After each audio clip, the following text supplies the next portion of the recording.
আমার সকল অফিসারের নতুন করে প্রশিক্ষণের বিশেষভাবে প্রয়োজন।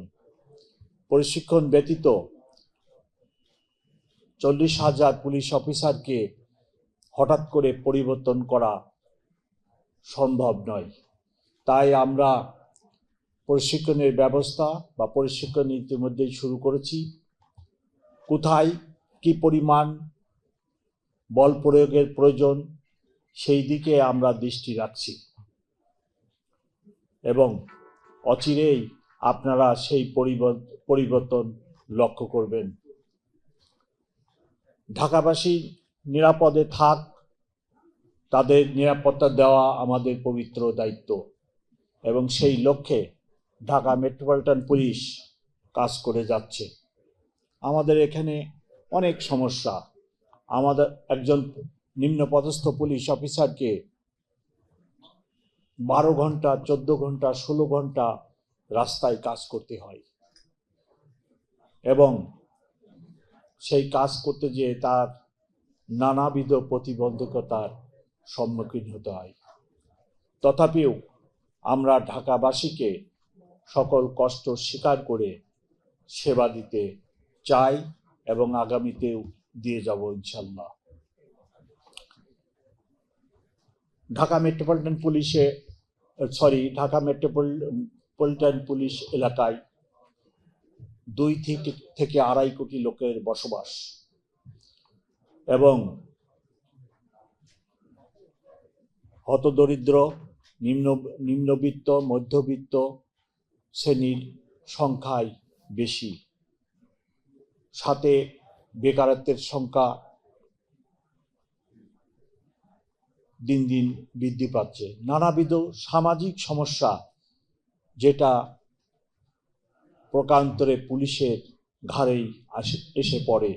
ইদানিং লক্ষ্য করবেন বিভিন্ন গোষ্ঠী এবং সম্প্রদায়ের লোকেরা ছোটখাটো দাবি দেওয়া আদায়ের জন্য রাজপথকেই তারা বেছে নেয় এবং সবাই মনে করে যে রাজপথ বন্ধ করে দিলে, দখলে নিলে তাদের দাবি দেওয়াটা দ্রুত আদায় হবে বা সমস্যার সমাধান হবে, যার ফলে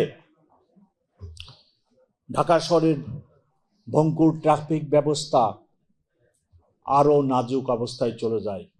ঘন্টার পর ঘন্টা মানুষকে রাস্তার মধ্যে থাকতে হয়। ঢাকার উত্তর দক্ষিণের রাস্তার সংখ্যা খুবই কম। 3 বা 4টি রাস্তা, Mirpur road, airport road, Rampura road, মূলত এই 3টি রোডই ঢাকা শহরের উত্তর এবং দক্ষিণ। একটি রাস্তা যদি বন্ধ হয়ে যায় পুরো শহর অচল হয়ে যায়। আমরা এই সমস্যা প্রতিনিয়ত ফেস করছি, সম্মুখীন হচ্ছি। তাই আমার অনুরোধ, আপনারা দাবি দেওয়ার ব্যাপারে খোলা মাঠ, অডিটোরিয়াম, সভাস্থল বেছে নিন এবং যথাযথ কর্তৃপক্ষকে সেখানে ডেকে টেবিলে সমস্যার সমাধানের চেষ্টা করুন।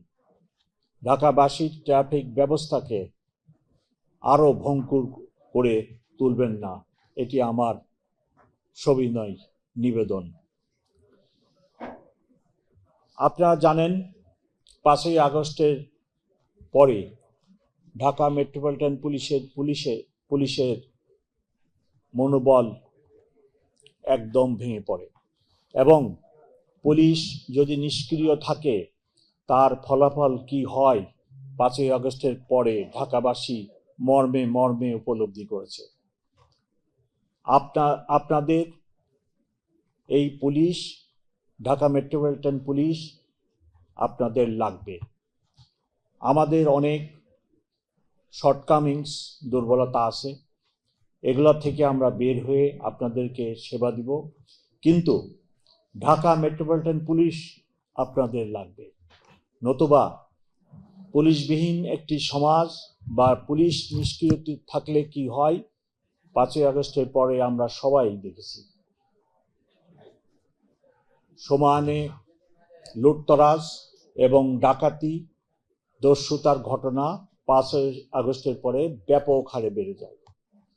গত 5 মাসে ঢাকা মেট্রোপলিটন পুলিশের অক্লান্ত পরিশ্রমে আমরা বিষয়টি অনেকটা নিয়ন্ত্রণে আনতে সক্ষম হয়েছি। ইদানিং যে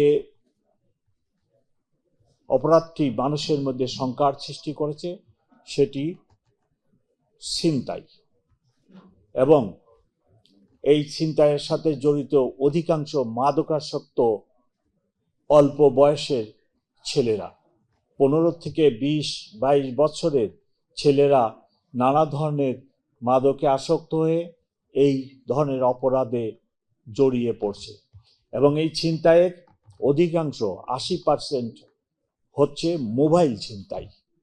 আপনার বাসে, প্রাইভেট কারে যখন জানলা খুলে একজন যাত্রী যাতায়াত করেন বা মোবাইলে কথা বলেন,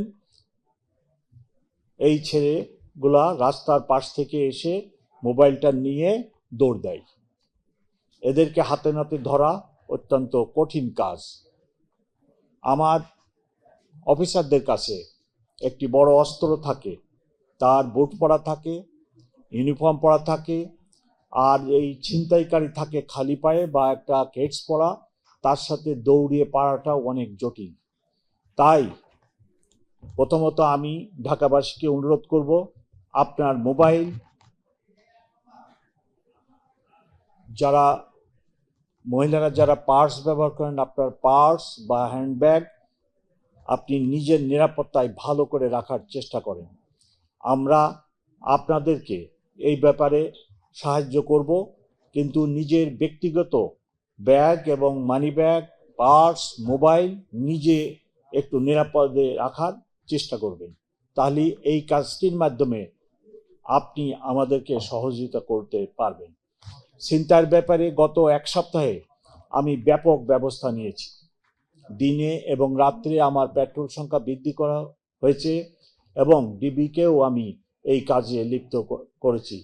গত 1 সপ্তাহে আমার কাছে যে তথ্য, সেই তথ্য মোতাবেক 1 সপ্তাহের আগের তুলনায় ছিনতাই অনেকটা কমে এসেছে। আমি আশা করছি আমরা এই ছিনতাইকে আরও নিয়ন্ত্রণে আনতে সক্ষম হব।